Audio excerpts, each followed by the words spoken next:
ओम अज्ञानतिमिरान्धस्य ज्ञानाञ्जनशलाकया चक्षुरुन्मीलितमेन तस्मै श्रीगुरवे नमः। श्रीचैतन्यमनोभीष्टं स्थापितं येन भूतले स्वयं रूप गदामयं ददाति स्वपदान्तिकं। हे कृष्ण करुणसिन्धो दीनबन्धो जगत्पते गोपेश गोपिका कान्ता राधा कान्ता नमोस्तुते। तप्त काञ्चन गौरंगी राधे वृन्दावनेश्वरी वृषभानुसुते देवी प्रणमामि हरिप्रिये। वाञ्छकल्पतरुभ्यश्च कृपा सिन्धुभ्य एव च पतितनां पावनेभ्यो वैष्णवेभ्यो नमो नमः।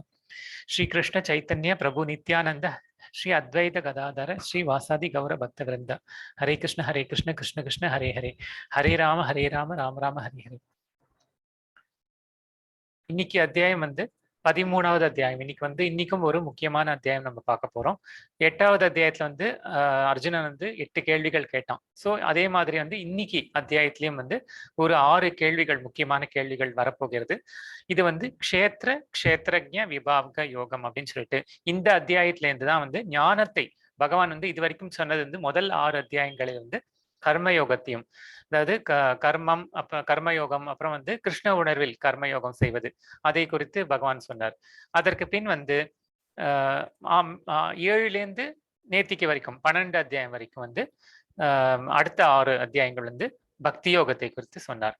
அதற்கு பின் கடைசி 6 அத்தியாயங்கள் வந்து ஞானத்தை குறித்து, அதாவது ஞானம் அதை பத்தி குறித்து சொல்ல போகிறார். அது ஏன் அப்படிங்கிறதையும் நம்ம பார்ப்போம். இது வந்து க்ஷேத்ரஜன் அப்படின்னு சொல்றது என்னங்கிறத நம்ம பார்ப்போம். இயற்கை, அனுபவிப்பவர் மற்றும் உணர்வு, அதுதான் இந்த யோகத்தின், இந்த அத்தியாயத்தின் பெயர். இஸ்கான் மங்களூரு டைட்டிஸ் அவங்களை வந்து நம்ம பிரார்த்தனை செய்து கொண்டு இந்த செஷனுக்குள்ள நம்ம போகலாம். ஸோ நேத்திக்கு நம்ம பார்த்தது வந்து நேத்திக்கு பக்தி உயர்ந்ததா இல்லைன்னா வந்து உருவமற்ற அந்த வழிபாடு, இம்பர்சனலிசம், அது உயர்ந்ததா அப்படின்னு கேட்டதுக்கு பக்தி, அதாவது என்னை குறித்த அந்த அர்ச்ச விக்கிரகம், அதை வந்து வழிபடுவதுதான் உயர்ந்தது அப்படின்னு சொல்லிட்டு பகவான் சொல்றார். அதற்கு பின் வந்து பக்தி வளர்ச்சியில் பல்வேறு விதமான பக்திகள் அதை வந்து சொன்னார். சாத்திய பக்தி, சாதன பக்தி, முதல்ல வந்து ஹையஸ்ட் வந்து அனன்ய பக்தி, அதற்கப்புறம் வந்து சாத்திய சாதன பக்திகள் சொன்னார். அதற்கு பின் வந்து ஞானம், ஞான யோகம், அப்புறம் வந்து தியானம், நிறைய சொன்னார். நிறைய இது முடியலன்னா இன்னொன்னு, இது முடியலன்னா இன்னொன்னு அப்படின்னு சொல்லிட்டு நிறைய சொன்னார். அதெல்லாம் பார்த்தோம். அதற்கு பின் வந்து கிருஷ்ணருக்கு அன்பான அதாவது கிருஷ்ணருக்கு வந்து நம்ம அன்பான பக்தர்களாக இருக்க வேண்டுமென்றால் நமக்கு என்னென்ன தகுதிகள் இருக்க வேண்டும், அந்த பக்தர்களுக்கு உண்டான தகுதிகள், அதெல்லாம் நேற்று பார்த்தோம். இன்னைக்கு வந்து முதல்ல இன்னைக்கு அத்தியாயம் பார்க்கறதுக்கு முன்னாடி ஏன் வந்து பக்தி யோகம் வந்து பக்தி தான் வந்து அனைத்திலும் சிறந்தது அப்படின்னா, ஏன் வந்து கடைசி 6 அத்தியாயங்கள் வந்து ஞானத்தை வந்து பகவான் பரிந்துரைக்கிறார்? ஏன் வந்து இத கடைசியா பக்தியை வச்சிருந்திருக்கலாமே, ஏன் வந்து ஞானத்தை கடைசியா சொல்லியிருக்காரு? உண்மையில் வந்து முழு பகவத்கீதையுமே வந்து பக்தி குறித்ததுதான். முதல் 6 அத்தியாயங்கள்ல வந்து நம்ம பார்த்தோம், இது வந்து கர்மா செய்வதன் மூலம் பக்தி நிலையை வந்து எப்படி அடைவது, அதாவது ஒவ்வொரு மீன்ஸ் ஒன்னொன்னு கர்மத்தின் மூலமாக பக்தி எப்படி செய்வது. அதற்கு பின் வந்து கடைசி 6 அத்தியாயங்கள் இப்ப பார்க்க போறது வந்து, அதாவது ஞானம் மூலமாக பக்தியை எப்படி அடைவது அப்படிங்கிறத வந்து பகவான் விளக்கிறார். நடு 6 அத்தியாயங்கள் வந்து பக்தியே அதுவே. ஆகையினால் எல்லாமே வந்து அந்த முன்னாடியே பார்த்தோம், நம்ம ஒரு அத்தியாயத்துல பார்த்தோம், அனைத்து யோகங்களுமே வந்து பக்தியை நோக்கி தான் முன்னேறுகின்றன அப்படின்னு சொல்லிட்டு பார்த்தோம். மேலும் வந்து 12வது அத்தியாயத்தில் கிருஷ்ணர் தனது பக்தர்களை பிறப்பு மற்றும் இறப்பிலிருந்து தானே எவ்வாறு விடுவிக்கிறார் என்பதை விளக்கினார். எனவே கடைசி 6 அத்தியாயங்கள் வந்து ஜட உலகத்திலிருந்து தன்னை வெளியேற்றுவதற்கான தேவையான அந்த தத்துவ விளக்கங்கள், அந்த ஞான விசாரங்கள் வந்து எப்படி, அதாவது முதல்ல பகவான் என்ன சொல்லிட்டார், முதல்ல வந்து அந்த கர்மாவை செய்து கொண்டே இரு, பலனை எதிர்பார்க்காமல் கிருஷ்ண உணர்வில் கர்மம் செய்ய வேண்டும் அப்படின்னு சொன்னார். அதுக்கப்புறம் வந்து பகவான் வந்து பிறப்பு இறப்பிலிருந்து எப்படி வெளியேறது, அந்த அதுக்குண்டான சூட்சுமங்கள் எப்படி அப்படிங்கறத இந்த கடைசி 6 அத்தியாயங்களை சொல்ல போறார். மாயையின் பிடியிலிருந்து நம்மை விடுவித்துக் கொள்ளவும், மேலும் கிருஷ்ணரிடம் நம்மை வந்து பந்தப்படுத்திக் கொள்ளவும் உதவுவது ஞானம். அந்த ஞானம் தான் வந்து நம்மளை வந்து டிஃபரன்ஷியேட் பண்றது இல்லையா. நம்ம வந்து அந்த மற்ற, அதாவது கீழான உயிரினங்களுக்கும் நமக்கும் என்ன ஒரு வித்தியாசம்னா, அந்த ஞானம், இந்த ஹியூமன் ஃபார்ம் மட்டும்தான் வந்து இந்த லிபரேஷன் அப்படிங்கிற ஒரு ஸ்டேஜுக்கே நம்ம போக முடியும். இந்த மனித பிறவியாக எடுத்தால் மட்டும்தான் நம்ம வந்து இந்த பகவானை அடைவதுங்கிறதே சாத்தியமாகும். மற்ற கீழான நிலைகளுக்கெல்லாம் நம்ம போய்விட்டோமானால் அது வந்து சாத்தியம் கிடையாது. எனவே வந்து பக்தியை பெறுவதற்கான வழிமுறையாக நாம் வந்து அறிவை, ஞானத்தை பயன்படுத்தும் போது அது பக்தியின் ஒரு பகுதியாக மாறுகிறது. இது அவர் பகவான் எப்படி சொல்லியிருந்தாலுமே இது வந்து எல்லாமே கடைசியில வந்து பக்தி அதுலதான் கொண்டு சேர்க்கிறது அப்படிங்கிறத நம்ம புரிஞ்சுக்கணும். இப்போ இந்த அத்தியாயத்துல என்னெல்லாம் சொல்ல போறாரு பார்ப்போம். அர்ஜுனன் வந்து 6 கேள்விகள் பிரதானமா கேட்க போகிறான். இது வந்து முக்கியமான கேள்விகள். ஏதத் வேதிது மிச்சாமி அப்படின்னு சொல்லிட்டு கஷேத்திரம், கஷேத்திரஜன் மற்றும் ஞானத்தின் விளக்கம். இது வந்து 2லேருந்து 7. அதற்கு பின் வந்து ஞானம், அறிவை பெறுவதற்கான செயல்முறை. இது வந்து மயி சானன் யோகேன அப்படின்னு சொல்லிட்டு. அதற்கு பின் வந்து ஞேயம், அறியப்படும் பொருள், அதாவது இலக்கு. சர்வத்திர பாணிபாதம் தத் சர்வதோ அப்படின்னு சொல்லிட்டு அதை சொல்றார். பின் வந்து பிரகிருதி மற்றும் புருஷன் இவற்றின் இந்த கூட்டான ஒரு அமைப்பு. இதை வந்து பகவான் சொல்றார். காரணம் குணசங்கோசிய. கடைசியாக வந்து ஞானத்தின் பார்வை. க்ஷேத்திர க்ஷேத்திரஜ்ஞ யோகோ யோரே வ மந்திரம் ஞான சக்ஷுஷா. இந்த ஞானம் என்னும் கண்களால் வந்து நீ பார்க்க வேண்டும். அந்த ஞானத்தின் பார்வை வந்து பகவான் விளக்குகிறார். இப்போ இந்த 6 கேள்விகள் இதை வந்து நீங்க அனைவரும் வந்து மனப்பாடம் செய்து கொள்ள வேண்டும். இதை வந்து இதுவும் வந்து முக்கியமான, எப்படி வந்து 8வது அத்தியாயத்துல இருந்து 8 கேள்விகள் பதில்கள் நீங்க வந்து மனப்பாடம் செய்து கொண்டீர்களோ அதே போல எல்லாமே சுலபமானதுதான். எதுவுமே கஷ்டமான ஒரு கேள்வி பதில் கிடையாது. எல்லாம் நம்மளை பத்தின கேள்வி பதில் தான். பிரகிருதி அப்படின்னா என்ன? பிரகிருத்தினா வந்து இந்த ஜட இயற்கை, அதுதான் வந்து பிரகிருதி அப்படின்னு சொல்லுவோம். புருஷன் அப்படின்னா என்ன? 2வது கேள்வி. பிரகிருத்தியை அனுபவிப்பவர், அதாவது நம்ம ஜீவாத்மா. ஜீவாத்மா தான் வந்து இந்த பிரகிருத்தியை அனுபவிக்கிறார். உடல் கிடையாது, உடல் வந்து அனுபவிக்கிறது கிடையாது. அதாவது ஜீவாத்மா தான் வந்து அனுபவிக்கிறார். க்ஷேத்திரம் அப்படின்னா வந்து க்ஷேத்திரம்ங்கிறது வந்து உடல். ஏன்னா வந்து இந்த உடலை கொண்டுதான் இந்த ஜீவாத்மா அவன் அனுபவிக்கிறார். ஆகையினால் இதுதான் வந்து க்ஷேத்திரம். க்ஷேத்திரஜன் அப்படின்னா வந்து அது ஜீவாத்மா, உடலை வந்து அறிபவர், அதாவது புரிந்து கொண்டவர். இது வந்து அப்படின்னு ஒரு அர்த்தம். அதற்கு பின் வந்து பரமாத்மாவாக இருந்து அனைத்து உடலையும் அறிபவர், அதாவது க்ஷேத்திரஜன் அப்படிங்கிறதுக்கு வந்து ஒரு அர்த்தம் வந்து ஜீவாத்மா, இது வந்து உடலை அறிபவர். நாம் ஜீவாத்மாவாக இருந்து நம் உடலை மட்டும் அறிபவர். ஆனா பரமாத்மாவாக இருந்து அனைவரின் உடலையும் அறிகிறார். ஆகையினால் இந்த 2 அர்த்தம் வருது. அதற்கு பின் வந்து ஞானம் அப்படின்னா என்னன்னா க்ஷேத்திரன் க்ஷேத்திரஜன் பற்றிய இந்த அறிவை பெறுவதுதான் ஞானம். அப்புறம் ஞேயம் அப்படின்னா வந்து என்னன்னா இந்த ஞானத்தின் இலக்கு, அதாவது அந்த பரமகதி பரமாத்மா தான் வந்து இலக்கு. அந்த ஞேயம்னா அடையப்படும் பொருள். இப்ப முதல் ஸ்லோகம் நம்ம பார்ப்போம். அர்ஜுன உவாச்ச பிரகிருதிம் புருஷம் சைவ க்ஷேத்திரம் க்ஷேத்ரஜ்ஞமேவ ச ஏதத் வேதிதுமிச்சாமி ஞானம் ஞேயம் ச கேசவ. இந்த 6 கேள்விகள் நம்ம பார்த்தோம் இல்லையா? இதுதான் வந்து அர்ஜுனன் வந்து கேட்கிறான் பகவான்கிட்ட. இந்த எனது அன்பு கிருஷ்ணரே, இயற்கை அதாவது பிரகிருதி அதிலேயே போட்டுட்டார். இயற்கை பிரகிருதி என்றால் என்ன? அது வந்து இயற்கை. அப்புறம் வந்து புருஷன் அப்படின்னா என்ன? இது வந்து அனுபவிப்பன். க்ஷேத்திரம் அப்படின்னா என்ன? இது வந்து களம். க்ஷேத்திரஜன் அப்படின்னா என்ன? களத்தை அறிபவன். ஞானம் அப்படின்னா என்ன? அது வந்து அறிவு. ஞேயம் அப்படின்னா வந்து என்னன்னா அறியப்படும் பொருள். ஆகியவற்றை வந்து நான் தெரிந்து கொள்ள விரும்புகிறேன் அப்படின்னு சொல்லிட்டு அவன் கேள்வி மட்டும்தான் கேட்கிறான். நம்ம புரிஞ்சுக்கிறதுக்காக இங்க வந்து அந்த விடையும் சேர்த்து போட்டு இருக்கிறார்கள். பகவான் வந்து அதுக்கு பதில் சொல்றார். இதம் சரீரம் கௌந்தேய க்ஷேத்திர மித்ய விதீயதே ஏதத்யோ வேத்தி தம் பிராஹு க்ஷேத்ரஜ்ஞ இதி தத்விதஹ. புருஷோத்தமர் கூறினார், குந்தியின் மைந்தனே, இந்த உடல் அதாவது களம் இது வந்து க்ஷேத்திரம் என்று அழைக்கப்படுகிறது. ஏன்னா வந்து இந்த களத்தை கொண்டுதான், இந்த உடலை கொண்டுதான் வந்து நீ என்ன காரியமானாலும் செய்ய முடியும். நீ வந்து இந்த உடலை கொண்டுதான் வந்து என்னை அடைவதற்கு கூட நீ அந்த அபியாசங்கள் எல்லாம் செய்து அந்த ஞான கர்ம ஞான பக்தி யோகங்கள் செய்யணும்னா உடல் இருந்தாதான் செய்ய முடியும். ஆகையினால் இதுதான் வந்து களம். இதை கொண்டுதான் நீ செய்ய போகிறாய். ஆகையினால் இது வந்து க்ஷேத்திரம் என்று அழைக்கப்படுகிறது. இவ்வுடலை வந்து அறிபவன் அவன் வந்து க்ஷேத்திரஜன் என்று அறியப்படுகிறான் அப்படின்னு நம்மளதான் சொல்றாரு. வந்து ஜீவாத்மாக்களை தான் க்ஷேத்திரஜன் அப்படின்னு சொல்றாரு. அதற்கு பின் வந்து 3 மற்றும் 5 ஸ்லோகங்கள்ல வந்து பரத குலத்தோன்றலே நானும் எல்லா உடல்களிலும் அறிபவனாக உள்ளேன் அப்படின்னு சொல்லிட்டு க்ஷேத்திரஜன் அப்படிங்கிறதுக்கு நம்ம முன்னாடி பார்த்தோம் இல்லையா? இந்த க்ஷேத்திரஜன்கிறது ஒரு அர்த்தம் வந்து ஒரு ஜீவாத்மா அவனுடைய உடலை மட்டும் அறிகிறான். இன்னொரு இது சொல்றார் பகவான், நானும் வந்து எல்லா உடல்களிலும் அறிபவனாக உள்ளேன் என்பதை புரிந்து கொள். ஆகையினால் நானும் க்ஷேத்திரஜன் தான், நான் அனைத்து உடல்களையும் அறிபவன். உடலையும் அதனை அறிபவனையும் புரிந்து கொள்வதே ஞானம் என்று அழைக்கப்படுகிறது. இதுவே வந்து எனது அபிப்பிராயம் அப்படின்னு சொல்லிட்டு இந்த 6 கேள்விகளுக்கு பகவான் பதில் சொல்றார். அப்புறம் வந்து ரிஷிபிர் பகுதா கீதம் அப்படிங்கிற ஸ்லோகத்துல வந்து செயல்களின் களம் மற்றும் செயல்களை அறிபவனை பற்றிய அறிவு பற்பல முனிவர்களால் பல்வேறு வேத நூல்களில் விரிவாக விளக்கப்பட்டுள்ளது. குறிப்பாக வேதாந்த சூத்திரத்தின் பதங்களில் வந்து காரணம் மற்றும் விளைவுகளுடன் இவை மிகவும் நுணுக்கமாக விளக்கப்பட்டுள்ளன அப்படின்னு சொல்லிட்டு இந்த வேதாந்த சூத்திரம்ங்கிறது அந்த இதுல இந்த வேதாந்தங்கள்ல வந்து இந்த முனிவர்களால் வந்து இந்த அறிவு இது குறித்த அறிவு வந்து விளக்கப்பட்டு இருக்கிறது அப்படின்னு சொல்லிட்டு பகவான் வந்து சொல்றார்.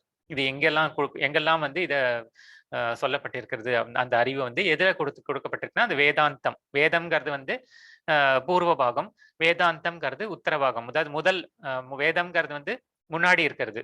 முதல்ல நம்ம வர்றது வந்து வேதம். அதாவது பகவானை பற்றிய ஓரளவுக்கு நம்ம புரிந்து கொள்ளலாம், மேலோட்டமாக தெரியும். வேதாந்தத்தை படித்து புரிந்து கொண்டால்தான் முழுவதுமாக நம்ம வந்து புரிந்து கொள்ள முடியும். என்ன வேதத்துல என்ன சொல்லப்பட்டிருக்குங்கிறது வந்து வேதாந்தத்துல படிச்சாதான் நம்மளுக்கு புரியும். இப்போ இந்த ஸ்லைட் நம்ம ஏற்கனவே பார்த்துட்டோம் ஒரு வாட்டி. இது உடல் தளம், அதாவது அன்னமயா. அது வந்து உடலே அனைத்தும் அப்படின்னு ஒருத்தன் நினைச்சுட்டு இருந்தான். அவன் தான் அன்னமயா அந்த கோஷத்துல இருக்கிறவன். அதற்கு பின் வந்து பிராணமயா அப்படிங்கிற புலன்கள் தளத்துக்கு வந்து அவன் உயர்த்தப்படுகிறான். எப்பொழுதுனா அவன் வந்து இதற்கு மேலும், இந்த உடலுக்கு மேலும் வந்து ஒன்று இருக்கிறது. அந்த புலன்களை கொண்டு நான் வந்து இந்த காரியங்களை செய்கிறேன், பகவானை குறித்த காரியங்களோ இல்லைன்னா வந்து சாதாரண பலநோக்க செயல்களோ, அந்த ஒரு புலன்கள் தளத்துல அதுவே வந்து அனைத்தும் அப்படின்னு இருக்கிறவன். அதற்கு பின் வந்து மனம்னு ஒண்ணு இருக்கு. அதுக்கு மேல அந்த புலன்களையும் கட்டுப்படுத்தக்கூடியது இந்த மனம். இது வந்து மனோமயா அப்படின்னு சொல்லிட்டு அடுத்த தளத்துக்கு அவன் முன்னேறுகிறான். அதற்கும் பின் வந்து விஞ்ஞானமயா, இந்த அறிவை கொண்டு இந்த மனத்தையும் வந்து ஆட்டி வைத்து, அதாவது மனத்தை வந்து சரியான வழியில் பிரயோகித்து இந்த புலன்களை அடக்கி ஆள்வது அப்படிங்கிறத புரிஞ்சுட்டு அந்த அறிவுசார் தளம், அந்த விஞ்ஞானத்தை அவன் புரிந்து கொள்கிறான். அதற்கு பின் வந்து கடைசியாக இந்த ஆன்மீக தளத்துக்கு வந்து ஆனந்தமயா அப்படின்னு சொல்லிட்டு தான் வந்து இந்த ஆத்மாதான் அனைத்திலும் இருந்து இந்த உடல், புலன்கள், மனம், அறிவு அனைத்தையும் விட இந்த ஆத்மாதான் உயர்ந்தது.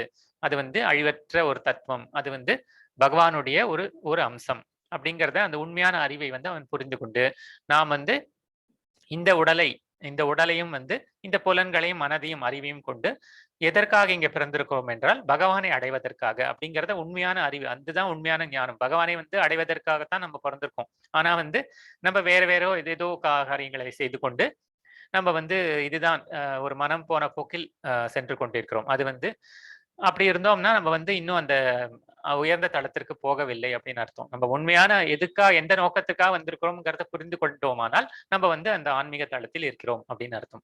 எப்பொழுதுமே அவன் வந்து ஆனந்தமயமாக இருப்பான். ஒரு கஷ்டமோ சந்தோஷமோ, சுக துக்கம், லாபம் அலாபம் எது வந்தாலும் வந்து சமமாக பாவித்து கொண்டு, ஏன்னா எப்படியுமே வந்து இதெல்லாம் வந்து ஒரு மாயையான எப்படியுமே இதெல்லாம் அழிய போகிறது ஒரு நாளைக்கு. ஆகையினால் வந்து அவன் ஒரு பக்குவ நிலைக்கு வந்து விட்டானால், பகவானை நோக்கி அவனுடைய காரியங்கள் ஈடுபட்டு கொண்டிருந்தானால் அவன் இந்த ஆன்மீக தளத்தில் அவன் வந்து இருக்கிறான் அப்படின்னு வந்து புரிந்து கொள்ளலாம். இப்போ வந்து இந்த 24 தத்துவங்கள், இது வந்து அச்சித்து தத்துவங்கள். நம்ம வந்து இதை வந்து ஸ்ரீமத் பாகவதத்தில் வந்து கூறப்பட்டிருக்கிறது. 24 தத்துவங்கள் கூறப்பட்டிருக்கின்றன. பகவான் வந்து இந்த சிருஷ்டி அப்படிங்கிறத செய்வார் இல்லையா? நம்ம பார்த்தோம். பகவான் வந்து சிருஷ்டி செய்வார். முதல் சிருஷ்டி பகவான் செய்து விடுவார். அதற்கு பின் வந்து அது வந்து சமஷ்டி சிருஷ்டி அப்படிங்கிறது பேரு. அதற்கு பின் வந்து மூலப்பொருட்களை எல்லாம் பகவானை படைத்து விடுவார். அதற்கு பின் வருகிற சிருஷ்டி எல்லாம் வந்து பிரம்மாவிடம் கொடுத்து அது வந்து வியக்தி சிருஷ்டி. இப்ப சமஷ்டி சிருஷ்டி அது செய்யறதுக்கு வந்து பகவான் வந்து இந்த மூலக்கூறுகள் அப்படின்னு சொல்லக்கூடிய அந்த நிலம், நீர், அக்னி, வாயு, ஆகாசம் அப்படிங்கிற இந்த 5 பஞ்சபூதங்களை வந்து ஒன்றாக கலப்பார். அது வந்து பஞ்சீகரணம் அப்படின்னு சொல்லுவோம் இதை வந்து. அதற்கு பின் வந்து இது வந்து 5 தத்துவங்கள். இது 5ம் வந்து 24 மொத்தம் 24 அச்சித் தத்துவங்கள், ஜட தத்துவங்கள். அதுல வந்து முதல் 5 தத்துவம் வந்து பகவான் வந்து இந்த நிலம், நீர், அக்னி, வாயு, ஆகாசம் அப்படிங்கிறது சொல்லியிருக்காரு. இதை வந்து அவர் கலப்பார். அதற்கு பின் வந்து நம்மளுக்கு எல்லோருக்குமே இருக்கக்கூடிய அந்த 5 கர்மேந்திரியங்கள், அதாவது கர்மங்கள் செய்யக்கூடிய அந்த வாக், பாத, பாணி, உபாயு, உபஸ்தம், இந்த படம் போட்டிருக்கிறார்கள் இல்லையா, இந்த அங்கங்கள். அதற்கு பின் வந்து அதற்கு உண்டான இந்த கர்ம இந்திரியங்களுக்கு உண்டான அந்த ஞானேந்திரியங்கள், கண், காது, மூக்கு, நாக்கு, தோல். அதற்கு பின் வந்து இந்த 5 ஞான கர்ம இந்திரியங்கள், இதுக்கு உண்ட இந்த இந்திரியங்களுக்கு சம்பந்தப்பட்ட, இந்த ஞான இந்திரியங்களுக்கு சம்பந்தப்பட்ட 5 தன்மாத்திரங்கள். அதாவது கண்ணுக்கு வந்து பார்க்கறது, அது வந்து ரூபம். அதற்கு பின் வந்து காதுக்கு வந்து கேட்கறது வந்து அந்த தன்மை. ஆகையினால் அது வந்து சப்தம். அதற்கு பின் மூக்கு வந்து நுகர்வது, அதுக்கு வந்து கந்தம். அதற்கு பின் வந்து நாக்கு சுவைப்பது, அதுக்கு வந்து ரசம். அதற்கு பின் வந்து தோல் வந்து தொடு உணர்ச்சி, அது வந்து ஸ்பர்ஷம். ஆகையினால் இந்த 5 ஞானேந்திரியங்களுக்கு உண்டான இந்த செயல்பாடுகள், அது வந்து 5 தன்மாத்திரங்கள். இப்ப வந்து மொத்தம் பார்த்தீங்களானால், இப்ப முதல்ல 5 பார்த்தோம். அதுக்கப்புறம் வந்து இன்னும் 2 5 அதாவது 15 அதற்கு பின் இன்னொரு 5 மொத்தம் 20 வந்து ஆகிவிட்டது. இதை தவிர இந்த 20 தத்துவங்களை தவிர இன்னும் 4 அச்சித் தத்துவங்கள் இருக்கின்றன. ஒண்ணு வந்து மனம், அடுத்தது வந்து புத்தி, அதற்கும் மேல் வந்து இந்த அகங்காரம் அப்படின்னு சொல்லக்கூடிய அந்த ஃபால்ஸ் ஈகோ. இதெல்லாம் இது எல்லாத்துக்கும் மேல வந்து பகவான் வந்து அந்த மூலப்பொருள், அதாவது எல்லாம் சேர்ந்த ஒரு கலவை. அதிலிருந்து தான் அனைத்துமே தோன்றும். இந்த அண்டம் அனைத்துமே வந்து தோன்றக்கூடியது வந்து பிரதானம் அப்படின்னு சொல்லுவோம். அதுதான் அது. அது அது வந்து மூலமான, அனைத்துக்கும் மூலமான பொருள். இது எல்லாமே சேர்ந்ததுன்னா 24 தத்துவங்கள், அஜித் தத்துவங்கள் வருகின்றன. ஆகையினால் நம்ம என்ன புரிஞ்சுக்கணும்னா, இந்த 24 தத்துவங்களை வைத்துக் கொண்டுதான் நம்ம உடலும் வந்து இந்த 24 அஜித் தத்துவங்களால் ஆனதுதான் அனைத்துமே. நம்ம அனைவரின் உடலும் வந்து இந்த நாம் அப்படின்னு சொன்னாலே இந்த அச்சித் தத்துவங்கள் ஆனதுதான் அனைவருமே. இந்த மூலத்தில் இருப்பதுதான் அனைத்துமே வந்து நம்ம ஒவ்வொருத்தருக்குள்ளேயும் இருக்கும் இந்த அனைத்து தத்துவங்களும். இந்த அச்சித் தத்துவங்களை வந்து தொடர்பினால்தான் அந்த விளையும் எதிர்வினைகள் தான் பார்த்தோம்னா, இந்த இன்பம் துன்பம் வெறுப்பு வெறுப்பு முதலியவை வந்து இந்த அச்சித் தத்துவங்கள் வந்து நம்மளோட இன்டராக்ட் பண்ணும்போது அந்த தொடர்பினால் வரக்கூடிய அந்த விளைவு தான் இந்த விளைவுகள். அப்புறம் வந்து இந்த 24 தத்துவங்கள் வந்து அச்சித் தத்துவங்கள் பார்த்துட்டோம். இதை தவிர வந்து 25வது தத்துவம் ஒன்று இருக்கிறது. அது வந்து இந்த ஜீவாத்மா அப்படின்னு சொல்லக்கூடிய அந்த ஜீவாத்மா, நம்ம தான் ஜீவாத்மா தத்துவம். அதற்கு பின் வந்து அனைத்துக்கும் மேலாக பரமாத்மாவாக பகவானே இருக்கிறார். அது வந்து பரமாத்மா தத்துவம். அது வந்து 26வது தத்துவம். ஆகையினால் மொத்தமா பாத்தீங்கன்னா தத்துவம் அப்படின்னு பார்த்தோம்னா 26 தத்துவங்கள். இதுல 24 அச்சித் தத்துவங்கள், 2 வந்து சித்து தத்துவங்கள். பகவான் ஒருத்தர், ஜீவாத்மா நம்ப. இதுதான் இங்கிலீஷ்ல போட்டிருக்கு. இதேதான். சோ பகவான் இதைதான் இப்போ விவரிக்க போகிறார். 6-7 ஸ்லோகத்துல வந்து மகாபூதான் யஹங்காரோ புத்தி வியக்தமேவச்ச அப்படிங்கிற 2 ஸ்லோகத்துல வந்து பஞ்சபூதம் நம்ம பார்த்தோம் இல்லையா, பஞ்சபூதம். இந்த முதல்ல பார்த்த இந்த பஞ்சபூதம், அதற்கு பின் வந்து அகங்காரம் புத்தி அவ்வியக்தம், 10 புலன்கள் மனம், அப்புறம் வந்து 5 புலன் பொருட்கள், அப்புறம் வந்து இதெல்லாம் சேர்ந்தது 24 தத்துவங்கள். அதனால் விளைகின்ற அந்த விருப்பு வெறுப்பு இன்பம் துன்பம், இது வந்து உயிரின் அறிகுறிகள். இது வந்து திட நம்பிக்கை. இவையெல்லாம் சுருக்கமாக செயல்களின் களம் மற்றும் அதன் மாறுபாடுகள் என்று கருதப்படுகின்றன அப்படின்னு சொல்லிட்டு இந்த 24 தத்துவங்களையும் அதனால் விளையக்கூடிய அந்த எதிர்வினைகளையும் வந்து பகவான் இங்க விளக்கியிருக்கார். அதுதான் இங்க இப்ப நம்ம பார்த்ததுதான் பகவான் இங்க விளக்கியிருக்கார். இதுதான் வந்து இந்த களம். இதுதான் வந்து இந்த களம் மற்றும் அதன் மாறுபாடுகள், அதில் நடக்கக்கூடிய அந்த செயல்பாடுகள் வந்து இந்த இதுதான் அப்படிங்கிறத புரிஞ்சுக்கோ அப்படின்னு சொல்றார் பகவான். அதுக்கப்புறம் வந்து 8, 9, 10, 11, 12 இந்த 5 ஸ்லோகங்கள்ல வந்து அமானித்வம் அதம்பித்வம் அப்படிங்கிற 5 ஸ்லோகங்கள்ல வந்து அடக்கம், கர்வமின்மை, அகிம்சை, பொறுமை, எளிமை, அங்கீகரிக்கப்பட்ட ஆன்மீக குருவை அணுகுதல், இது நம்ம பார்த்தோம் ஏற்கனவே. தூய்மை, தளராமை, சுய கட்டுப்பாடு, புலனுகர்ச்சி பொருளை துரத்தல், பொய் அகங்காரம் இல்லாதிருத்தல், பிறப்பு இறப்பு முதுமை நோய் ஆகியவற்றின் துன்பத்தினை கவனித்தல்,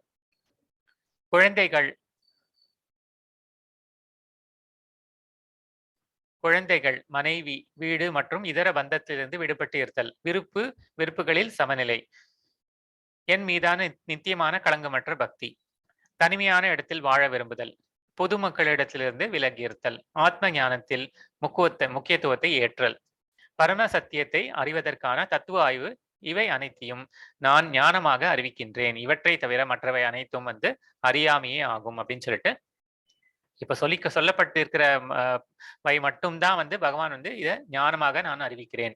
இதை தவிர என்னெல்லாம் இருக்கோ அதெல்லாம் வந்து அறியாமை தான் அப்படின்னு சொல்லிட்டு பகவான் இதுல சொல்லிடுறார்.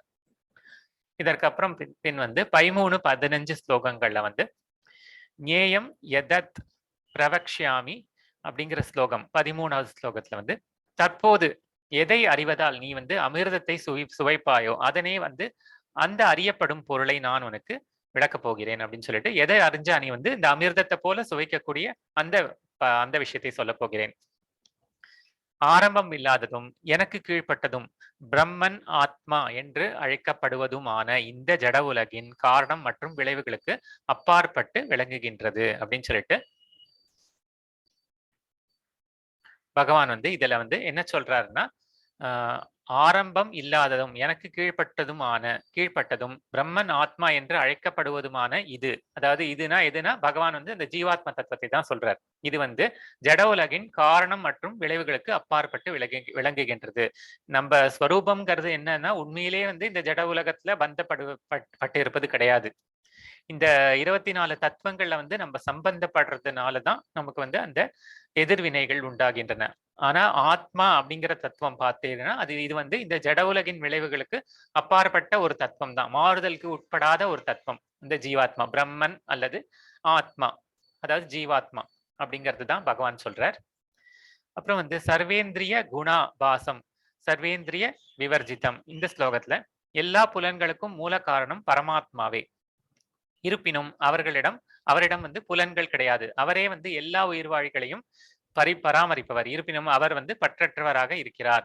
அவர் வந்து இயற்கையின் குணங்களுக்கு அப்பாற்பட்டவர். அதே சமயத்தில் ஜட இயற்கையின் எல்லா குணங்களுக்கும் அவரே எஜமானர். இப்போ வந்து முதல்ல ஜீவாத்மா தத்துவத்தை வந்து பகவான் சொன்னார்.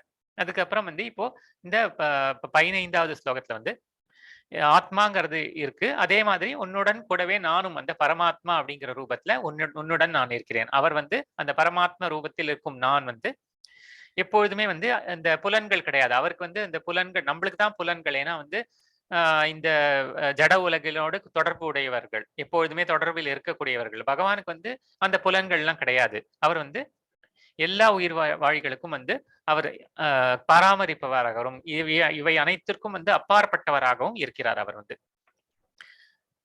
அதே சமயத்தில் வந்து இந்த ஜட இயற்கையில் எல்லா குணங்களுக்கும், அதாவது இது எல்லாத்துக்கும் யார் வந்து சோல் ப்ரொப்ரைட்டர், அதாவது எஜமானர் அப்படின்னு பார்த்தோம்னா பகவான் தான் இவை அனைத்துக்குமே வந்து எஜமானர் அப்படிங்கிறதையும் பகவான் சொல்றார். அதற்கு பின் வந்து 16வது ஸ்லோகத்துல வந்து பகிரந்தஷ்ச பூதாநாமச்சரம் சரமேவச்ச அப்படிங்கிற ஸ்லோகம், பரம உண்மை எல்லா வாழிகளின் உள்ளும் புறமும் உள்ளார். அதாவது பகவான் தான் சொல்றார், பரமாத்மா வந்து எல்லா உயிர்வாழிகளின் உள்ளும் புறமும் உள்ளார், அசைவன மற்றும் அசையாதவனற்றில் உள்ளார். அதுதான் சொல்றார். அதாவது ஜடப்பொருள்ல கூட பகவான் இருக்காரு. பகவான் வந்து இல்லாத இடமே கிடையாது. நம்ம நினைச்சுட்டு இருக்கோம் உயிர்வாழிகள்ல மட்டும்தான் பகவான் இருக்காருன்னு நினைச்சுட்டு இருக்கோம். அசைவன மற்றும் அசையாதவற்ற அனைத்திலும் பகவான் இருக்கிறார்.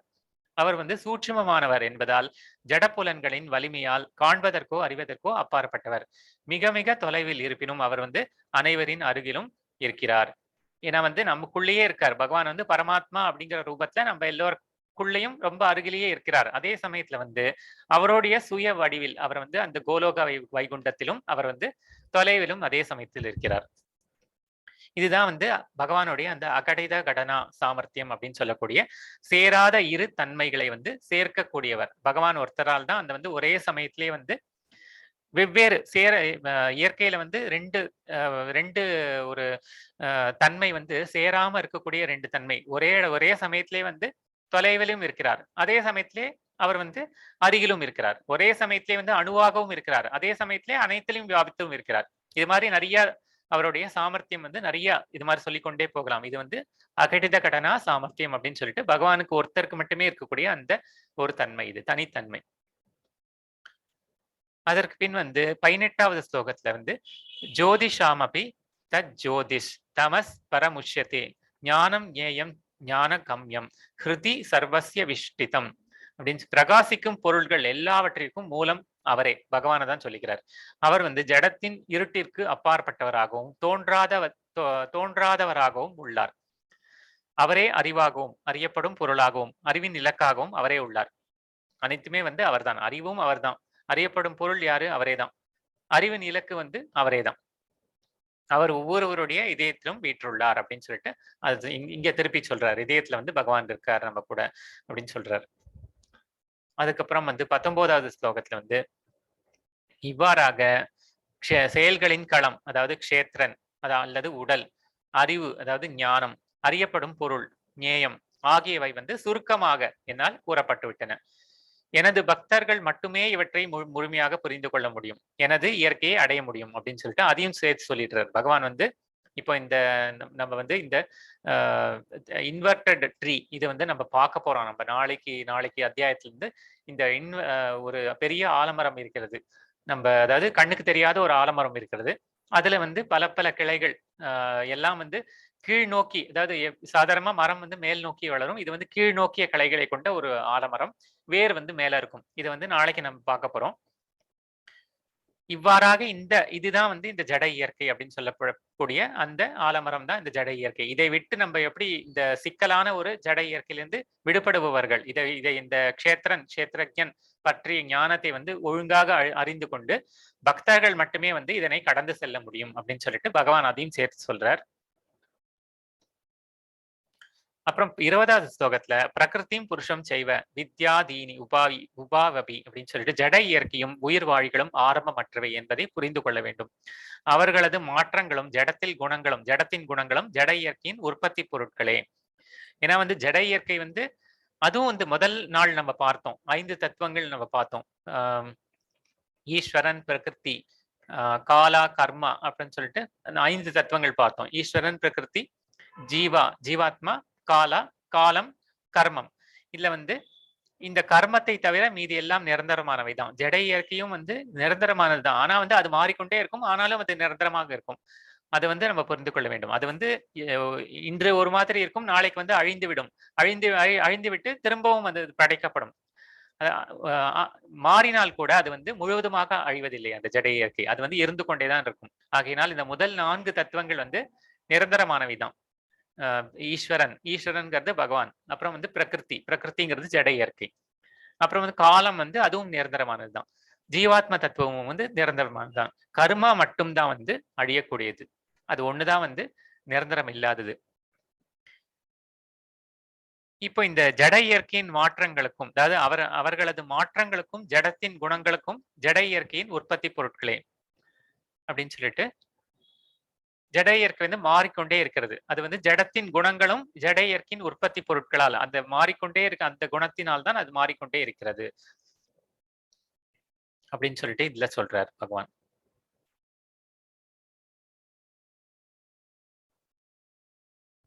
இப்போ 21, 22 ஸ்லோகங்கள் பார்ப்போம் நம்ம. காரிய காரண கர்த்திருத்வே ஹேது பிரகிருதி ருச்சியதே புருஷ சுக துக்கானாம் போக்திருத்வே ஹேது ருச்சியதே. எல்லா செயல்களுக்கும் விளைவுகளுக்கும் இயற்கையே காரணமாக கூறப்படுகிறது. இருப்பினும் இவ்வுலகில் பல்வேறு இன்ப துன்பங்களுக்கு உயிர் வாழியே காரணமாக கூறப்படுகிறது. ஏன்னா வந்து இயற்கை வந்து ஒரு காரணம் தான். ஏன்னா வந்து இயற்கையில தான் அந்த முக்குணங்கள் இருக்கிறது. அந்த முக்குணங்களில் வசத்தினால்தான் வந்து அந்த இயற்கையோட தொடர்பு கொள்வதால் தான் நம்ம வந்து அந்த முக்குணங்களில் நம்ம வந்து சம்பந்தப்படுகிறோம். ஆகையினால்தான் நம்ம வந்து அந்த பாவ புண்ணியங்கள்லாம் செய்து அந்த உயிர் வாழும். இங்க வந்து திருப்பி இந்த சுழல்ல மாட்டிக்கிறதுக்கு வந்து அதுதான் காரணம் இல்லையா? ஆனா வந்து இது வந்து அதுவே நடக்கிறது இல்லை. இந்த உயிர் வாழி வந்து செய்யும் செயல்கள் தான் உண்மையிலேயே காரணம். இந்த என்னதான் வந்து இந்த ஜட இயற்கை வந்து அந்த முக்குணங்கள் தாக்கத்தில் இருந்தாலுமே இந்த உயிர் வாழியாக இருக்கக்கூடிய அந்த ஜீவாத்மா வந்து அவனுடைய அந்த புத்தியையும் அறிவையும் கொண்டு அவன் வந்து தான் வந்து செய்யும் செயல்களினால்தான் அவன் வந்து அதற்கு உண்டான பலனை அடைகிறான். அதுக்கு வந்து இயற்கை காரணம் நம்ம சொல்ல முடியாது. அந்த உயிர் வாழிதான் காரணம். அந்த ஜீவாத்மா தான் அவனுடைய செயல்களுக்கு பொறுப்பானவன் அப்படின்னு சொல்லிட்டு பகவான் இதுல சொல்றார். அதற்கு பின் வந்து 22வது ஸ்லோகத்துல இவ்வாறாக ஜட இயற்கையில் உள்ள உயிர் வாழி இயற்கையின் முக்குணங்களை அனுபவித்துக் கொண்டு வாழ்வின் வழிகளை பின்பற்றுகிறான். இவை ஜட இயற்கையின் தொடர்பினால் ஏற்படுபவை. இவ்வாறு பல்வேறு இனங்களில் அவன் வந்து நன்மை தீமைகளை சந்திக்கிறான் அப்படின்னு சொல்லிட்டு முக்குணங்களை அனுபவித்துக் கொண்டு, முக்குணங்கள் வந்து சம்பந்தப்படுறதுனால்தான் அவனுக்கு வந்து அந்த சுக துக்கம்லாம் வருது. இது வந்து ஜட இயற்கையின் தொடர்பினால் தான் வந்து இது உண்டாகிறது அப்படின்னு சொல்லிட்டு இதை திருப்பி சொல்றார் பகவான். இப்போ 23, 24 ஸ்லோகங்கள்.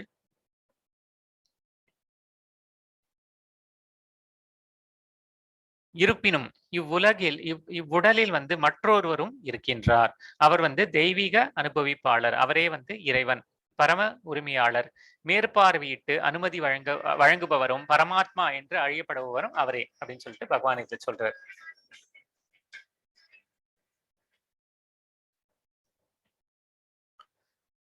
சோ நம்ம வந்து இது நம்ம ஏற்கனவே பார்த்தோம். அதாவது ஜீவாத்மா கூடயே வந்து அந்த ஹிருதயத்திலிருந்து பரமாத்மாவும் சேர்ந்தே தான் வசிக்கின்றார். ஒவ்வொருவரின் ஹிருதயத்திலும் வந்து அந்த பகவான் வந்து அந்த பரமாத்மா ரூபத்தில் பகவானே வந்து வசிக்கிறார். அவரே வந்து இறைவன், அவரே பரம உரிமையாளர். அவர் வந்து மேற்பார்வை மட்டும் தான் செய்வார். அதாவது இதுக்கு ஒரு எக்ஸாம்பிள் கூட சொல்லுவாங்க. ஒரு மரத்தில் வந்து 2 பட்சிகள் இருக்கின்றன. அதுல வந்து ஒரு பட்சி வந்து இது நம்ம பார்த்தோம் ஏற்கனவே இன்னொரு நாள் கூட. ஒரு பட்சி வந்து அந்த ப ப அந்த மரத்தின் விளையும் பழத்தை வந்து அது வந்து உண்டு அது அனுபவிக்கிறது. இன்னொரு பட்சி வந்து வெறுமனே வந்து ஒரு சாட்சியாக பார்த்துக் கொண்டே இருக்கிறது. இந்த படம் நம்ம ஏற்கனவே பார்த்திருக்கோம்.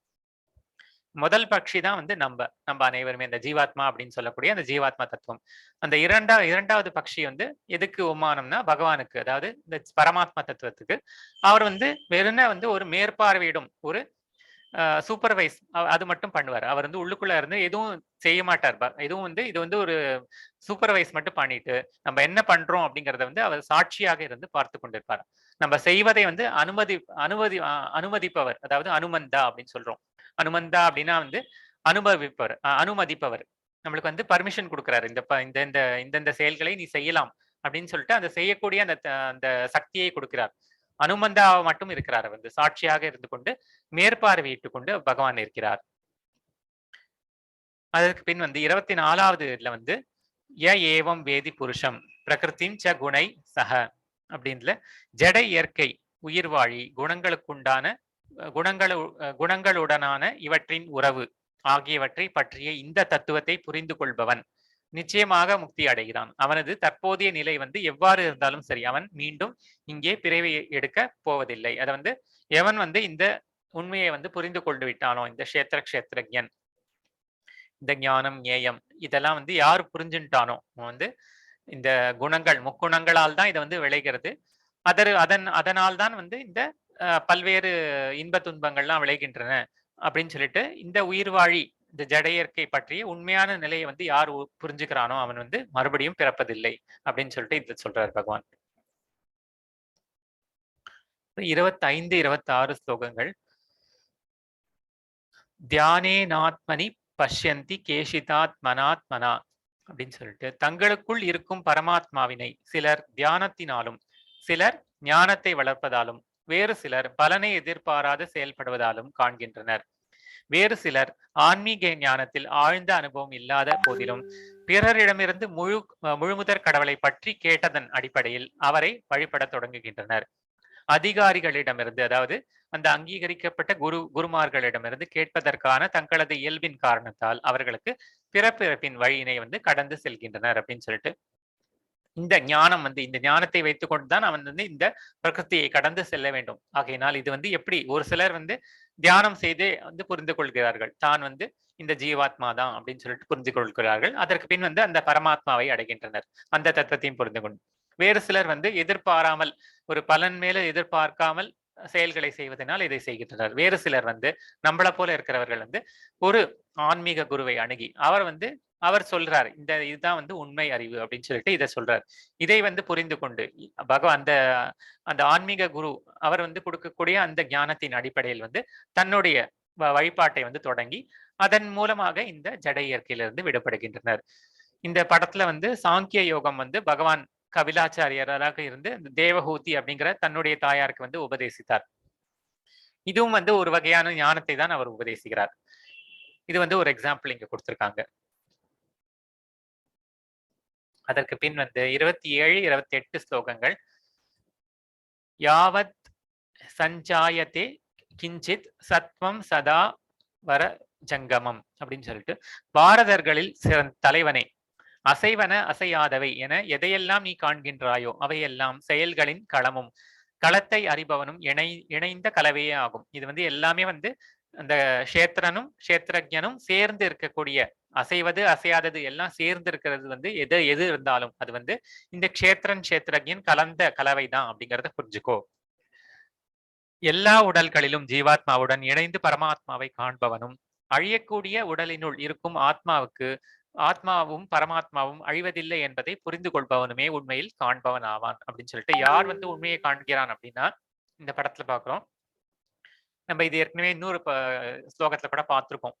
ஒரு நாயை அது ஒரு யானையாக இருந்தாலும், யானை பாகனாக இருந்தாலும், ஒரு பிராமணனாக இருந்தாலும், ஒரு நாயாக இருந்தாலும், நாயை உண்ணும் ஒரு சண்டாளனாக இருந்தாலும், எல்லாரிடமும் வந்து அதே தன்மையை பார்க்கிறான். யார் வந்து எல்லோரிடமும் வந்து அந்த பரமாத்மா அப்படிங்கிறவர் ஒரே மாதிரியாக இருக்கிறார் அப்படிங்கிற அந்த கண்ணோட்டத்தை யார் கொண்டுள்ளானோ, இந்த அழியக்கூடிய உடலில் இந்த ஜீவாத்மா இருக்கிறது. அதே மாதிரி பரமாத்மாவும் இருக்கிறது. இவை இரண்டும் வந்து அழிவதில்லை அப்படிங்கிறதை யாரு புரிந்து கொள்கிறானோ அவன் தான் வந்து அந்த உண்மையான ஞானத்தை புரிந்து கொண்டவன் ஆகிறான் அப்படின்னு சொல்லிட்டு இதுல சொல்றார் பகவான். இந்த க்ஷேத்திரன் க்ஷேத்திரஜன் பத்தின ஞானம் தான் இது வந்து இதுதான் உண்மையான ஞானம் அப்படிங்கிறத பகவான் சொல்றாரு. அதற்கு பின் வந்து 29, 30 ஸ்லோகங்கள். சமம் பஷ்யந்தி சர்வத்ர சமவஸ்தி தமீஸ்வரம். இதே தான் சொல்றார் திருப்பம். பரமாத்மா எல்லா இடங்களிலும் எல்லா உயிர்வாழ்களிலும் சமமாக வீற்றிருப்பதை காண்பவன் தனது மனதால் தன்னை இழிவுபடுத்திக் கொள்வதில்லை. இவ்வாறு அவன் தெய்வீக இலக்கை அணுகுகின்றான்.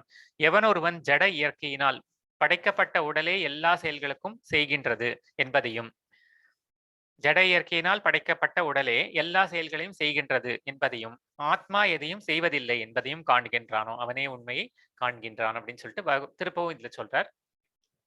இதுல எக்ஸாம்பிள் வந்து இந்த மிருகாதி அப்படிங்கிற இந்த மகாத்மா அவர் வந்து இது ஏற்கனவே ஹேமா மாதாஜி ஒரு வாட்டி சொல்லியிருக்காங்க உங்களுக்கு அந்த கதை.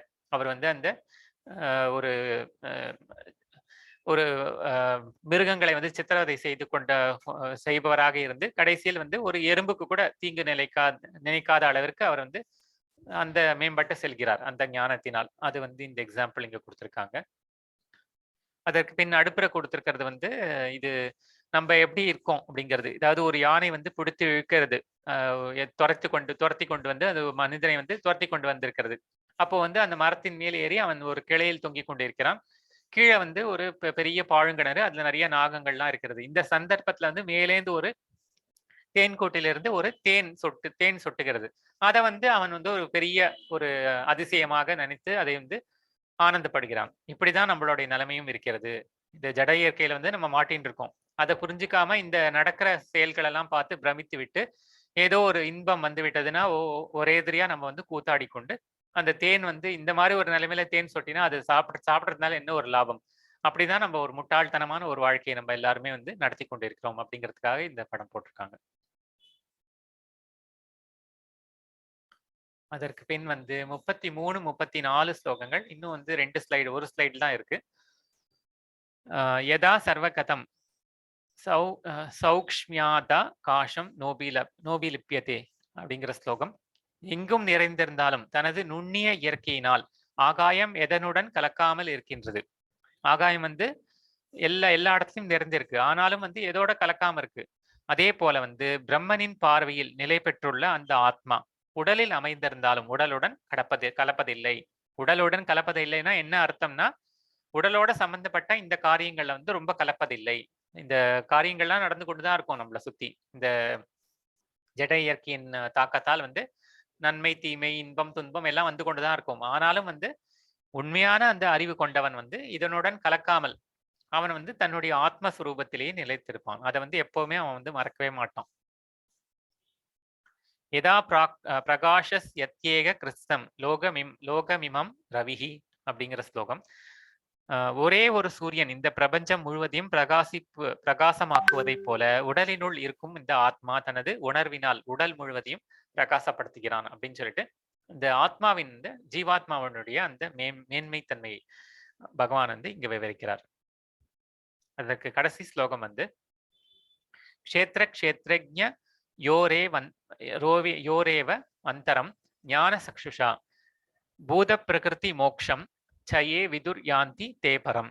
உடலுக்கும் உடலின் உரிமையாளனுக்கும் இடையிலான இந்த வேறுபாட்டை ஞான கண்களை கொண்டு அறிந்து ஜட இயற்கையின் பந்தத்திலிருந்து முக்தி பெறுவதற்கான வழிமுறையை புரிந்து கொண்டவர்கள் பரம இலக்கினை, அதாவது அந்த வைகுண்டத்தை வந்து அடைகின்றனர். ஏன்னா வந்து ஏன் அடைகின்றனர்னா, அவங்களுக்கு வந்து இனிமே வந்து இதனால் சாதிக்கக்கூடிய ஒன்றும் இல்லை. ஏன்னா வந்து எப்போ ஒருத்தன் வந்து புரிந்து கொண்டு விட்டானோ, இதுதான் வந்து அவன் வந்து க்ஷேத்திரஜ்ஞம்னா என்ன, க்ஷேத்திரன்னா என்ன, ஜட இயற்கையின் சம்பந்தத்தினால்தான் இது எல்லாமே நடக்கிறது. நான் வந்து செய்யல இந்த காரியத்தை, நான் வந்து ஆத்மா ஆகையினால் எனக்கும் இதுக்கும் எந்த சம்பந்தமும் கிடையாது அப்படின்னு புரிஞ்சுட்டானாலே அவன் வந்து அடுத்த நிலைக்கு போய் விடுகிறான். அவனுடைய பார்வை வந்து மேம்பட்டு விடுகிறது. கீழான நிலைக்கு திரும்ப செல்வதில்லை. ஆகையினால் வந்து அந்த ஒரு ஒரு ஆன்மீக குருவை அவன் வந்து அணுகி, அடுத்தடுத்து மேம்பட்ட நிலைக்கு அவன் செல்லத் தொடங்கி, பகவானுடைய அந்த பரமமான இலக்கை வந்து அவன் அடைந்து விடுவான் அப்படின்னு சொல்லிட்டு பகவான் சொல்றார். இப்போ இந்த 6 கேள்விகள் இன்னைக்கு முக்கியமானது. நீங்க எல்லாருமே வந்து இந்த 6 கேள்விகளையும் வந்து நீங்க வந்து க்ஷேத்ரன், க்ஷேத்ரஜ்ஞன், ஞானம், ஞேயம், அப்புறம் வந்து இந்த பிரகிருதி புருஷன். இதனுடைய இதை பத்தி இந்த 6 கேள்விகளையும் வந்து நீங்க வந்து மனப்பாடம் செய்து கொள்ளும்படி நான் வந்து கேட்டுக்கொண்டு, இந்த அத்தியாயம் இதோட முடிவடைகிறது. இதற்கு பின் வந்து ஹேமலதா மாதாஜி, நீங்க இன்னைக்கு ஸ்டோரி அதுக்கப்புறம் மாதாஜி. ரெடியா இருக்கு. எல்லா டிவோட்டீஸ்க்கும் என்னுடைய நமஸ்காரம். இன்னைக்கு நான் வந்து ஜகாய் மதாய் அவருடைய கதையை பத்தி இன்னைக்கு சொல்ல போறேன். இது ஒரு தடவை பிரபுஜி ஆல்ரெடி ஒரு இது காமிச்சிருக்கார் உங்களுக்கு, ஜதாய் மதாய் கதையை. இப்போ அவரை பத்தி டீட்டெயிலா சொல்றேன். ஒரு 500 வருஷத்துக்கு முன்னாடி ஸ்ரீகிருஷ்ணர் வந்து சைத்தன்ய மகாபிரபுவா அவதரித்தார் இந்த உலகத்துல. எதுக்கு அப்படின்னாக்கா, கலியுகத்திலிருந்து இந்த மக்களை கஷ்டத்திலிருந்து காப்பாத்துறதுக்கு வேண்டி. அவர் கூடயே பலராமனும் நித்யானந்த பிரபுவாக அவதரித்தார். ஒரு வாட்டி நதியா என்ற கிராமத்துல வச்சு நித்யானந்தரும் ஹரிதாஸ் தாக்கூரும் கிருஷ்ண பக்தியில மக்களை மாற்றத்துக்கு வீடு வீடாக சென்று கிருஷ்ண நாமம் சொல்லுமாறு வேண்டி கொண்டு இருந்தார்கள். அப்படி இருக்கும்போது ஜகாய் மதாய் வந்து ஒரு பிராமண வீட்டுக்கு சென்றார். அவர் வந்து பிராமணரா அவா இருந்தா கூட அவர் வந்து ஒரு பிராமணருடைய குணமும் அவளுக்கு இல்லை. மாம்சம் சாப்பிட்றது, குடிக்கிறது, கொலை, திருட்டு, அப்புறம் மாட்டை கொல்றது, இப்படி எல்லா கெட்ட குணங்களும் அவளுக்கு இருந்தது. ஊர் மக்கள் வந்து இவர்களை பார்த்து ரொம்ப பயந்தா. ஒரு நாளைக்கு குடிச்சிட்டு ரோட்ல இவா சண்டை போட்டுட்டு இருந்தா. அப்போ நித்யானந்த பிரபுவும் ஹரிதாஸ் தாக்கூரும் ஊர் மக்கள்லாம் தடுத்தும் அவ வந்து கிருஷ்ண பக்தியை பத்தி அவளுக்கு எடுத்துரைக்கிறதுக்கு வேண்டி அவர்கள் கிட்டக்க போனா. அப்ப இந்த சன்னியாசின்னு கூட இவாளை பார்க்காம அவர்களை வந்து துரத்தினா இவா. அப்போ ஒரு ஒரு மண்பானையை எடுத்து அந்த நித்யானந்தருடைய தலையில அடிச்சார் அந்த மதாய். அடிச்ச உடனே அந்த கதாய் வந்து அந்த ரத்த வெள்ளத்துல அவர் இருக்கிறத பார்த்துட்டு பயந்துட்டு மதாய வந்து போதும் மாதிரி அடிக்காத அப்படின்னுட்டு தடுத்தா. அப்படி இருக்கும்போது நித்யானந்த பிரபு வந்து அவர்களை வந்து தன்னை ரத்த வெள்ளத்துல இருந்த போது கூட அவர்களை வந்து அன்புடனே பார்த்துட்டு அவர் வந்து வலியை கூட பொருட்படுத்தாமல் அதற்குள் சில பேர் சைத்தன்ய மகாபிரபுவிடம் மகாபிரபு கிட்ட போய் சில பேர் ஓடி போய் நடந்ததை போய் சொன்னான். உடனே அவர் வந்து அங்க கோபத்துடன் அவர் வந்து அவளை அழிக்கிறதுக்கு கொல்றதுக்கு வேண்டி அவர் வந்துட்டார். சக்கரத்தை வரவழைச்சிட்டார் அவர். ஏன்னா அவர் கிருஷ்ணர் இல்லையா, அப்போ அவர் வந்து சக்கரத்தையே வர வச்சுட்டார். உடனே நித்யானந்த பிரபு வந்து நாம் இந்த பூமிக்கு வந்த லட்சியம் என்ன, பாவம் செய்யறவாளை வந்து நல்ல இதுல தெய்வ பக்தியில அவளை வரவழைக்கிறதுக்கு வேண்டியாக்கும் இல்லவா நம்ம வந்து அவதரித்தோம், அதை அப்படின்னுட்டு அவருக்கு நினைவு கூர்ந்தார். பின்ன இந்த ஜகாய் தான் என்னை வந்து மதாய் கிட்ட இருந்து என்னை வந்து இன்னும் மேலே என்னை காயப்படுத்தாம என்னை காப்பாற்றினார் அப்படின்றதையும் சைத்தன்ய மகாபிரபு கிட்டக்க சொன்னார். அப்போ அவர் வந்து அந்த ஜகாய் வந்து உடனே அவருடைய காலில் விழுந்து, சைத்தன்ய மகாபிரபுடைய காலில் விழுந்து மன்னிச்சிடுங்கோ அப்படின்னுட்டு பயந்துட்டு அவர் காலில் விழுந்து மன்னிப்பு கேட்டார். சரி, அப்போ அந்த சக்கராயுதத்தை சரின்னு அதை அனுப்பிட்டு ஜகாய மன்னித்துட்டார். அப்போ அதை பார்த்துட்டு மதாயும் மன்னிப்பு கோரி விழுந்தான். ஆனா சைத்தன்ய மகாபிரபு மன்னிக்கல. பிறகு நித்யானந்த பிரபுவின் காலில் போய் விழுந்தார். விழுந்த உடனே நித்யானந்த பிரபு வந்து உடைய வேண்டுகோளுக்கு இணங்க சைத்தன்ய மகாபிரபு வந்து மன்னிச்சிட்டார். தன் பக்தனுக்கு ஆபத்து என்றா கடவுள் மன்னிக்க மாட்டார். தன் பக்தனுக்கு வேண்டி எதையும் செய்வர் கடவுள். அப்படி இருந்த இரு சகோதரர்கள் வந்து பின்பு கிருஷ்ண பக்தியில பயங்கரமா ஈடுபட்டு ஒரு நாளைக்கு 2 லட்சம் அப்படின்னுட்டு கிருஷ்ண நாமத்தை சொல்லி ரொம்ப இதுவா பக்தி இதுல போயிட்டார். அது அப்போ ஆனாலும் மதாய்க்கு வந்து தான் செஞ்ச பாவம் வந்து ரொம்ப மனச உறுத்திண்டே இருந்து அத ரொம்ப வருந்தினர்.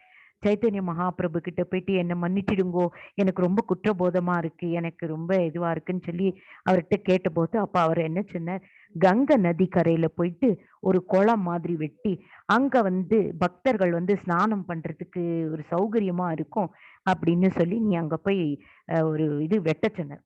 உடனே மதாயும் அத ரொம்ப சந்தோஷமா அத வேலைய எடுத்துட்டு அத போய் அங்க போய் செஞ்சு அந்த இன்னமும் நீங்க அங்க யாரானும் கங்கை கரையில போனாக்கா மதாய் காட் அப்படின்னுட்டு அங்க ஒரு இடம் உண்டு. இங்க வரும் பக்தர்களுக்கு சேவை செஞ்சு அப்படி செஞ்சு கொண்டே மீதி உள்ள வாழ்நாளை கழித்து அவருடைய வந்து கடவுள் கிட்டக்க சென்றடைந்தார்கள் அவ 2 பேரும். இதுதான் இந்த கதையுடைய ஒரு இது. தேங்க்யூ.